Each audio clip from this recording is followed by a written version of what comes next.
بغیر کسی تمہید کے، بغیر کسی تاخیر کے، میں اپنے یہاں پہ اس پروگرام میں ہماری جو معزز شخصیت تشریف فرما ہے، ہمارے محسن ہے، اور تلمیذ کے حوالے سے ان کا بڑا زبردست کنٹریبیوشن یہ رہا کہ انہوں نے ہائر ایجوکیشن ڈپارٹمنٹ میں اس کو تعارف دیا، اس کو منسلک کیا، اور اپنے ٹائپ سے عربک زبان کو ہی نہیں بلکہ اردو زبان، انگلش زبان اور فارسی زبان کو بھی اور دوسری زبان کو بھی، مطلب کہ اپنے وقت میں جو ہے ہم نے اس کو جو ہے اچھے انداز میں انٹروڈیوس کرا ہے ہائر ایجوکیشن ڈپارٹمنٹ میں.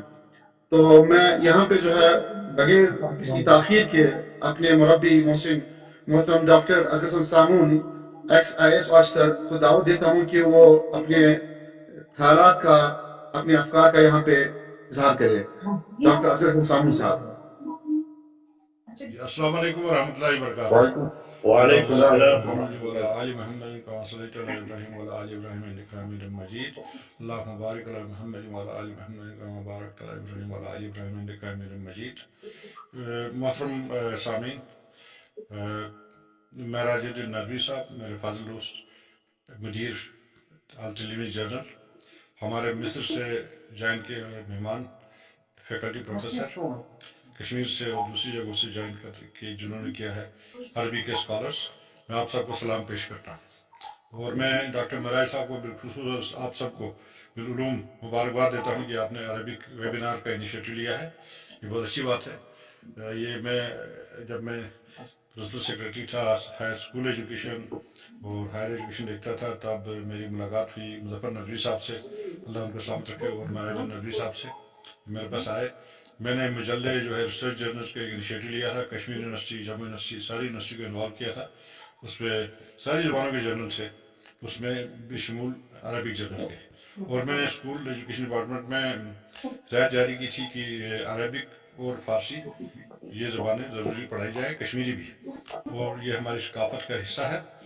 بقول مہاتما گاندھی، جس کو اچھی اردو سیکھنی ہو اس کو نالج فارسی اور عربی کا بھی ہونا چاہیے. عربی کلچر، عربی میوزک اور اسلامی جو اقدار ہیں، ویلیوز ہیں، وہ ہمارے پاس آئے ہیں، اور عربک زبان کا بہت بڑا رول ہے. اور ہمارے جتنے بھی جو شاعر رہے ہیں کشمیر کے، بلند پایہ شاعر رہے ہیں، ہمارے بزرگان دین رہے، انہوں نے وہ انسپائر ہوئے ہیں. کیونکہ شاہ ہمدان جب آئے ہوں گے ہمدان سے، تو جو بانی مسلمانی کشمیر ہیں، انہوں نے بھی فارسی میں بات چیت کرتے تھے، وہ عربک میں کمیونیکیٹ کیا. عربک ایک ایسی زبان ہے ساری دنیا میں جس کی کوئی مثال نہیں ملتی. ہم جب مسجد کے اندر داخل ہوتے ہیں تو ہمارا سلام اور کلام ایک جیسا ہوتا ہے. ہم اللہ علم شریف سورہ جو ہے سب مسانی اس کو کہا گیا پڑھتے ہیں، اس کے ساتھ کوئی قرآن شریف کی آیتیں تلاوت کرتے ہیں. اور تھرو آؤٹ دا ورلڈ جب ہم پرے کرتے ہیں، عبادت کرتے ہیں اللہ کی، تو اسی زبان کو استعمال کرتے ہیں. یہ ایک ایسی انٹرنیشنل زبان ہے جو قیامت تک رہی، قیامت کے بعد بھی رہے گی. اور میں مطالعہ کر رہا تھا. میرا مطالعہ عربی کا اتنا زیادہ نہیں ہے، لیکن مجھے کچھ عربی کی قرآن فہمی والد صاحب سے وراثت میں ملی ہے، جو بزرگ تھے، بلند پایا تھے. انہوں نے فارسی عربک میں تھوڑا بہت انیشلی ہمیں انیشیٹ کیا تھا. اور میری مصروفیات کی وجہ سے میں عربک سیکھنے کا بہت شوق تھا. میں کر نہیں سکا آن لائن کلاسز. اب میرے بچے بھی اس میں کافی شوق رکھتے ہیں. تو عربک جو ہے، حضرت اسماعیل علیہ السلام، ابراہیم علیہ السلام نے جب بستی وہاں بسائی تھی مکہ شریف میں، اسماعیل علیہ السلام اور ان کی اولاد سے ہوتے ہوئے اپنے عروج پہ رسول رحمت حضور پاک حضرت محمد مصطفیٰ صلی اللہ علیہ وسلم رحمۃ اللہ عالمین کے دور میں ہوئی. اور قرآن کا ایک ایسا اعزاز ہوا، عربی سب اجمی کو گونگے کہتے تھے، اجمی کہتے تھے یعنی گونگے، اور ان کو ستن کیا اس زبان نے. جب قرآن پاک میں آیت اتری، آپ دیکھیں اس میں کیا لیرکس ہے، اس میں کیا فنون ہے، اور کس طرح سے ان کے مخاطب کیا جا رہا ہے انسان کو. اور ایسی یونیورسل ٹروتھ ریویل کی گئی ہیں عربک میں. اور یہ پرانی جو زبانیں ہیں ان سے ایوالو ہو کے یہ اپنے عروج پہ پہنچی. اس کے بعد اس میں اسپوکن جو لینگویج ہے، ڈائلیکٹس ڈفرینٹ ہیں. ہم حاج عمرہ پہ جاتے ہیں، دیکھتے ہیں، لیکن جو عربک جو کلاسیکل عربک ہے، وہ آج بھی اسی شرمت کے ساتھ، اسی وہ قرآن پاک اس کی گواہ ہے. اور قرآن پاک کے بارے میں اللہ تعالیٰ نے فرمایا کہ ہم نے یہ کلام نازل کیا ہے، اس کی ہم حفاظت کریں گے، اور بالکل جاری و ساری ہے. ہمارے سارے مدرسوں میں لگ بھگ ہر گاؤں میں جموں کشمیر میں کوئی 7,000 گاؤں ہوں گے، تو اس کے مضافات میں بھی، بلکہ سارے بر صغیر میں یہ عربی پڑھائی جاتی ہے، ناظرہ قرآن پاک پڑھایا جاتا ہے، اور حدیث بھی تھوڑی بہت پڑھائی جاتی ہے مدرسوں میں۔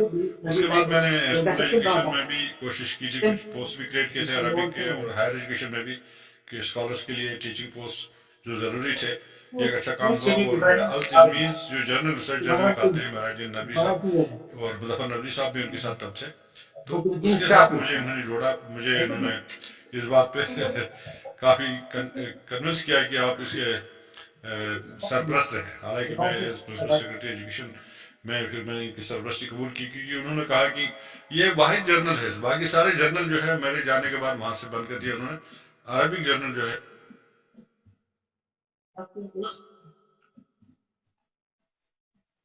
سر آپ کی آواز پھر رک گئی۔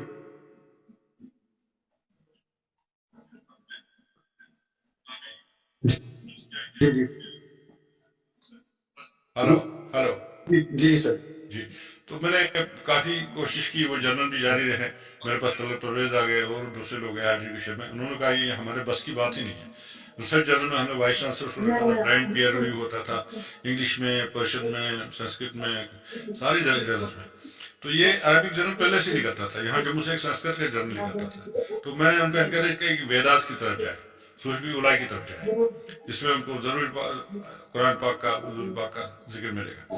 جو ہندوز میں بھی جو یہ جو وحدانیت کو مانتے ہیں، اس بات کا اقرار کرتے ہیں، کیونکہ نالج کا سورس ایک ہی ہے، اللہ تعالیٰ ہے، اور اس نے اس زمان کو عروج پہ پہنچایا ہے، اور قرآن اس میں زندہ مثال ہے ہمارے پاس۔ قرآن پاک کی جو آیات ہیں اس کو کوئی نقل بدل نہیں ہے، احادیث کا علم اتنا ہے کہ کوئی شمار ہی نہیں ہے۔ اس کے ریسرچ کرنے کے لیے میرا صاحب گئے ہوں گے مکہ شریف اور مدینہ پاک چلے جاتے ہیں، اور وہاں ہمارے بھی چلے گئے ہیں۔ ہمارے ٹاورنگ پرسنالٹی ہیں، اسکالر جو ہیں، جنہوں نے دیوبند میں یونیورسٹی قائم کی تھی، مولانا انور شاہ کشمیری صاحب، وہ عربک حدیث کے بہت بڑے اسکالر تھے۔ ان کے فرزند محترم مولانا اندر شاہ صاحب، ان سے بھی ہماری ملاقات ہے، تو وہ اللہ ان کو جنت نصیب کرے، وہ بھی بہت بڑے اسکالر تھے۔ وہ یہ سلسلہ چل رہا ہے۔ وہ عربک جو ہے، عربک ہماری زبان ایسی ہے کہ اس میں ہم اگر عربی کو سیکھ لیں، ہمارے بچے سیکھ لیں، تو قرآن پاک کو آسانی سے سمجھ سکتے ہیں۔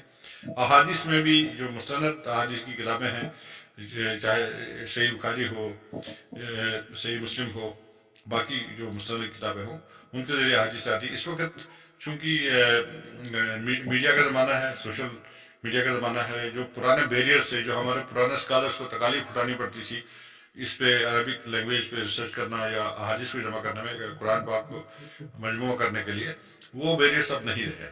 اب گلوبل لیول پہ اگر آپ دیکھیں گے، غیر قومیں جو ہے وہ متاثر ہوتی ہے قرآن پاک سے اور عربک لینگویج اور لٹریچر سے۔ ہمارے بڑے بڑے سائنٹسٹ رہے ہیں، جیسے الخوارزمی رہا ہے، دوسرے رہے جو میتھمیٹکس میں، سرجری میں، دوسری چیزوں میں یورپ سے بہت آگے تھے، اور کئی دنیا کی قوموں نے مسلمانوں کا جو گولڈن پیریڈ جس کو کہا جائے، دوہری عروج ہے، اس کے بعد یہ علوم وہاں منتقل ہونا شروع ہو گئے۔ مسلمانوں نے بھی جو یونانی علوم تھے، جو مفید علوم تھے، وہ عربی میں نقل کیے، عربک سے پھر دوسرے لینگویجز میں آئے۔ اور آپ دیکھیں سینٹرل ایشیا دیکھیں، ساؤتھ ایسٹ ایشیا دیکھیں، یورپ دیکھیں، مڈل ایسٹ تو ہے ہی، اس سب جگہ، نہ صرف مسلم بلکہ غیر مسلم قوموں میں بھی عربک ایک ایسی لینگویج ہے، یونائٹڈ نیشن میں بھی ہے، پڑھی بھی جاتی ہے، بولی بھی جاتی ہے، میکسیمم بولی جاتی ہے۔ ڈائلیکٹس میں ڈفرنس ضرور ہے، مصری ڈائلیکٹ الگ ہوگا، سعودیہ کا الگ ہوگا، دبئی کا الگ ہوگا، یہ وغیرہ ہو سکتے ہیں، ہر زبان میں ہوتے ہیں، لیکن اس نے ساری جو اس کو مروجہ لینگویجز سے، حضرت اسماعیل علیہ السلام کے دور سے، اس کے بعد بھی ان کے اچھے اچھے الفاظ جو ہیں وہ اٹھا کے یہاں منتقل کیے اور اس کو وسیع کر دیا۔ مثال کے طور پر کہا جاتا ہے تلوار کا کے لیے 100 لفظ ہے عربک میں، اور اس طرح سے عربک لینگویج میں ہم کم سے کم الفاظ میں زیادہ سے زیادہ بات سمجھ سکتے ہیں۔ اس میں سب سے بہترین مثال ہمارے پاس رسول اکرم رسول رحمت حضرت محمد مصطفیٰ صلی اللہ علیہ وسلم کی ہے، کہ وہ جامعہ جو ان کی باتیں تھیں، جیسے انہوں نے فرمایا خیر الناس من ینفع الناس، یا انہوں نے فرمایا کہ سید القوم خادمهم، تو یہ اس کا ترجمہ ہی نہیں سکتا ہے۔ اگر آپ غالب اور اقبال کے کلام سے ترجمہ کریں، اقبال کے ہم فین بھی ہے، فیوریٹ بھی ہیں ہمارے، تو انہوں نے بھی کہا ہے کہ قرآن کا نزول جب تک نہ تیری روح پہ ہو جائے تب تک قرآن نہیں کھلے گا آپ کے اوپر۔ قرآن کو کھولنے کے لیے، اس کو ایکسیس کرنے کے لیے ہم نے ملوں اور مولویوں کا سہارا لیا ہے۔ ان میں کچھ پڑھے لکھے بھی ہیں، صاحب عزت بھی ہے، بے شک۔ آپ دیکھیں ہمارا 52 53 جمعے ہوتے ہیں، ان کے خطبے ہوتے ہیں، اگر اس میں کنٹینٹ ہوتا، اگر ان کو شارٹ ٹرم کورس دیا جاتا ہے جو ہمارے مدرس جو ہے، اس کے علاوہ جو ہمارے پیش امام ہیں، تو مجھے لگ رہا ہے وہ عربک زیادہ بہتر سمجھتے ہیں، وہ ڈائریکٹ قرآن پڑھاتے ہیں. قرآن پہ ایکسس نہیں کی، عربک پہ عبور نہیں ہے. ضرورت اس وقت یہ ہے، اور ہم چونکہ اب جس زمانے سے گزر رہے ہیں، یہ جو نالج ایکسپلوژن ہوا ہے، ہم اپنے بچوں کو عربک کورسز سکھائیں، آن لائن کورسز بھی رکھیں، آف لائن کورسز بھی رکھیں، وہ اس کو کمپلسری کریں. پرائمری لیول پہ، مڈل لیول پہ، ہائی اسکول لیول پہ، ہائی سیکنڈری لیول پہ وہ آپشن دے سکتے ہیں ان کو. وہ اسکول ایجوکیشن نہیں، ہائر ایجوکیشن میں بھی عربک کے سسٹم کو مضبوط کریں. عربی کی فیکلٹی ہے، کشمیر یونیورسٹی میں ہے، سینٹرل یونیورسٹی میں بھی ہوگی، جامعہ ملیہ اسلامیہ میں بھی ہوگی، اور باقی جو یونیورسٹیاں ہیں ہندوستان کی یونیورسٹیاں، باہر کی برصغیر کی دوسری یونیورسٹیوں میں بھی ہیں، اس میں ان اسکالرس کو آنر کرے اور ان کے جو ہے اس پہ ریسرچ کو پروموٹ کرے. اس کے لیے یہ جو پلیٹ فارم بنایا ہے ڈاکٹر معراج النبوی، ڈاکٹر مظفر نبوی، ان کے رفقائے کار نے، میں اس پر ایک دل کی عمیق گہرائی سے آج ورلڈ عربک ڈے پہ مبارکباد کہتا ہوں. اور ان کو میں اللہ تعالیٰ سے دعا مانگتا ہوں، اللہ تعالیٰ ان کو زور قلم اور زیادہ دے کہ ایک پلیٹ فارم پرووائڈ کیا ہے جس میں انٹرنیشنل لیول پہ اسکالرس اس پہ اپنے ریسرچ پیپرز بھیجتے ہیں. اور ہر بار یہ جب بھی مجلہ ایشو کرتے ہیں، ہم سے رائے بھی لیتے ہیں جب بھی، اور اس کے ساتھ ساتھ یہ ہمیں وہ اس کی کاپیز بھی بھیجتے ہیں. بیچ میں مالی مسائل بھی ویسے تو انہوں نے، میں نے سجیسٹ کیا کہ آن لائن آپ جرنل شروع کریں، تو وہ بھی بڑا اچھا ہے. بیچ میں ہمارے کچھ دوستوں نے ہی ان کو، چونکہ میں نام نہیں لوں گا، تو یو جی سی میں دوسری جگہ وہاں پہ کمپلینٹس کرنی شروع کر دی، باقی چیزیں ہم نے ریسٹرکشن کرا بدلتا یہ تھا. تو یہ جو اگر اس میں اہل ہے اس چیز میں، چاہے یونیورسٹیوں میں سے ہوں یا کالجز میں پروفیسرس ہوں، وہ اس کے ساتھ جڑ جائیں. خاص کر جو عربی کے ٹیچرس ہیں، پروفیسرس ہیں، اسکولز میں، کالجز میں، یونیورسٹیز میں، ان کی روزی روٹی سے جڑی ہوئی ہے. لیکن اگر وہ عربی کے میں اسکالر ہیں، ہم ایکسپیکٹ کرتے ہیں کہ اس کی عربک چیئر ہو، جس کشمیر یونیورسٹی میں ہونی چاہیے. عربی کا ایچ او ڈی ہوتا ہے، وہاں پہ ڈپارٹمنٹ ہے، لیکن وہ ڈپارٹمنٹ اس کو مضبوط کرنے کی ضرورت ہے.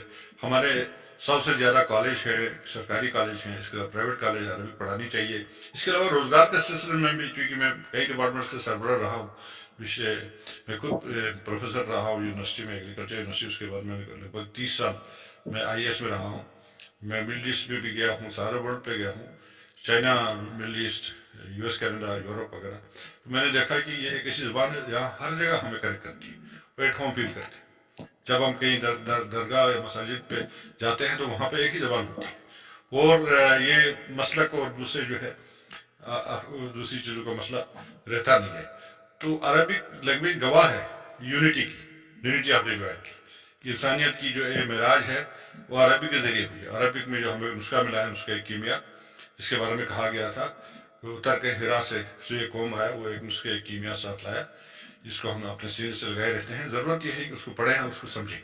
قرآن نازہ پڑھایا جاتا ہے، حفظ بھی کیا جاتا ہے. ہمارے مولوی صاحبان ہم اس کے مشہور ہیں، لیکن اس کے ساتھ ساتھ قرآن کی فراست پہ، قرآن کے ادب پہ، قرآن کے جو بیک گراؤنڈ ہے کہ کیسے حالات میں نزول ہوا اور تا قیامت یہ رہے گا، ہمیشہ کے لیے یہ کلام ہے، اس میسج کو عام کیا جائے. اس کے لیے عربک سیکھنا بہت ضروری ہے. میں دیکھ رہا تھا کینیڈا سے، یو ایس سے، یورپ سے بہت سارے اسکالرس ویسٹرن ورلڈ میں زیادہ عربک پہ ریسرچ کرتے ہیں، اور مڈل ایسٹ میں کرتے ہی ہیں. تو ہمیں اس چیز میں جڑنا چاہیے، آن لائن کورسز بھی اٹینڈ کرنے چاہیے، اور اس کو ہماری کمیونٹی کو بھی، ہم سب کو، کیونکہ کشمیر میں ہم لوگ میجارٹی میں ہیں الحمدللہ، باقی جگہ بھی ہیں، تو ہمیں لوگوں کو انکریج کرنا چاہیے، بچوں کو خاص کر، فیوچر جنریشن کو اس طرف آئے. اور ریسرچ جو پلیٹ فارم بنایا ہے التلوی جنرل، میں زیادہ نہ کہتے ہوئے اپنی بات مکمل کروں گا کہ یہ ایک بہت بڑی انیشیٹو، بہت بڑا انیشیٹو، پچھلی ایک دہائی سے زیادہ میں دیکھ رہا ہوں یہ سکسیسفلی الحمدللہ نئے نئے مراحل طے کر رہا ہے. کیا کیا مشکلات رہی، اس کے باوجود بھی انہوں نے وہ سر کی، اور اس کے بعد ڈاکٹر معراج النبوی نے، ان کے رفقائے کار نے اچھا کام کیا. تو یونیورسٹیز کو بھی، کالجز کو بھی، انٹرنیشنل اور نیشنل لیول پہ اسکالر جو ہے سارے برصغیر میں، بالخصوص ہمارے ملک ہندوستان میں ریکویسٹ کروں گا اس سے جڑیں، اس پلیٹ فارم کو مضبوط کریں، اور آپس میں ایکسچینجز کریں. اور ایک اسپیکر نے اس سے پہلے، فاضل دوست نے ایک مشورہ دیا تھا کہ ایک رائٹرس گلڈ ہونا چاہیے عربک. کوئی آج کل آن لائن آپ جرنلز بھی نکال سکتے ہیں، آن لائن گروپ بھی چلا سکتے ہیں، اور کئی پلیٹ فارم بنا سکتے ہیں. تو ضرورت یہ ہے کہ ہم عربی کی طرف جائیں، اور قرآن کی طرف جائیں، اور حدیث کی طرف جائیں، اور عربک لٹریچر کی طرف جائیں. میں نے سنا ہے کہ کنسا جو ہے، حضور پاک صلی اللہ علیہ وسلم کی بعثت کے وقت سب سے بڑی شاعرہ مانی جاتی تھی. ان کے بارے میں عربوں نے کہا یہاں عرب کے شعراء میں ایک ہی مرد ہے، وہ خنسا ہے، حالانکہ وہ عورت تھی. ان کا کلام مانا جاتا تھا، لیکن قرآن آیا تو وہ بھی گونگی ہو گئی لگ بھگ. انہوں نے دیکھا کہ اس کی ایسی فصاحت اور بلاغت ہے کہ اس کا کوئی جواب نہیں دیا جا سکتا. اللہ تعالیٰ نے اس زبان کو پسند فرمایا ہے. اللہ تعالیٰ اس کو زندہ رکھیں گے. زبان بہت ساری زبانیں آئی اور چلی گئی، لیکن عربک زندہ ہے اور ہمیشہ زندہ رہے گی. ڈائنامک ہے. موجودہ چیلنجز اور جو وقت کے تقاضے ہیں ان کے ساتھ ساتھ یہ اتری ہے. اور عربک لینگویج نے لگ بھگ جو دنیا کی آبادی کا 25-30% سے زیادہ حصہ افریقہ کے ممالک اگر آپ لے لیں، دوسرے ایشیا تو ہے، مڈل ایسٹ تو ہے ہی، تو یہ عربک بولتے ہیں اور بول چال کی عربک ہے. تو خاص کر اسکالرس کے لیے میں ریکویسٹ کروں گا کلاسیکل عربک پہ جو قرآن سے حدیث سے ریلیٹڈ ہوں، جو حضور پاک صلی اللہ علیہ وسلم کے اس وقت اس زمانے کے واقعات ہیں. اس کے بعد 1400 سال میں جو ہمارے بزرگوں نے اسکالر سے کام کیا ہے، چاہے وہ سینٹرل ایشیا میں کیا ہو، یہاں کشمیر میں کیا ہو، اس کے باہر کیا ہو، تو ان چیزوں کو کنزرو کرنا، ان کو اس کے اوپر ریسرچ کرنا. اور ماڈرن جو تقاضے ہمارے ہیں، آج کے کمپیوٹر پہ بھی عربک آ چکی ہے اور دوسری فیسلٹیز آ چکی ہیں. تو نہ صرف عربک اسٹرینگتھن کرنے سے ہماری اردو بھی درست ہوگی. مجھے لگتا ہے کشمیر کو، کشمیریت کا جو ایک جذبہ ہے، جو ایک اینگل ہے اس کا، وہ عربی سے بھی جڑا ہوا ہے. کیونکہ ہم جب نعت پڑھتے ہیں تو اگر ہم عربک پہ نعت پڑھیں، اس کی کوئی اور ہی بات ہے. آج بھی ہماری مسجدوں میں مولانا جامی کی نعتیں پڑھی جاتی ہیں، حالانکہ وہ پرشین میں بھی ہیں. تو پرشین نے بھی عربک سے بہت فائدہ اٹھایا اور کشمیری نے بھی اٹھایا، اور ساری زبانوں نے. اور یہ جب جیسے بقول شاعر ہم معاہد ہیں ہمارا کیش ہے ترک رسوم کارواں ملتے گئے. ہم معاہد ہیں کیش ہے ہمارا ترک رسوم، ملتیں جب مٹ گئی اجزائے ایما ہو گئی. ہم گلوبل لیول پہ عربی کے لیے کام کریں اور عربی اسکالرس کو پروموٹ کریں اور اس پلیٹ فارم کو مزید مضبوط کریں. انشاءاللہ میری کوشش ہے میں ہمیشہ ٹیلیویژن سے جڑا رہوں گا. جس بھی مناسب حالت میں سرپرستی کا مجھے موقع ملے، اجازت ملے، میں مراج نبی صاحب کے رفاقی کار کے ساتھ ہوں. میں سارے اسکالرس کو ایک بار پھر سلام پیش کرتا ہوں اور میں شکریہ ادا کرتا ہوں مراج صاحب کا کہ انہوں نے مجھے پلیٹ فارم پہ آج پارٹیسپیٹ کرنے کی دعوت دی. بیچ میں سب ہوئی تھی، وہ آواز نہیں آ رہی تھی، اس کے لیے میں معذرت خواہ. شکریہ. اقبال آمین بشکری بخیر مقبول. دل کو چھو جاتی ہے ہمیشہ کی طرح. جب بھی آپ اپنی سوال سے نصیحت فرماتے ہیں تو بالکل ایسا لگتا ہے جیسے کہ دل سے نکلی باتیں دل کو چھو جاتی ہے. ہم آپ کے بہت ہی مشکور ہیں، آپ کی سرپرستی ہمیشہ رہی ہے اور آئندہ بھی انشاءاللہ اسی طرح امید کرتے رہیے کہ آپ کی سرپرستی ہمارے شامل حال رہے. آپ ہمارے بڑے ہیں، اللہ تعالیٰ نے آپ کو جو ہے کافی زیادہ صلاحیت سے نوازا ہے اور خدا نے اپنے آپ کو بہت چیزوں سے نوازا ہے. اللہ تعالیٰ آپ کو خوش رکھے، سلامت رکھے، اپنی زبان میں رکھے.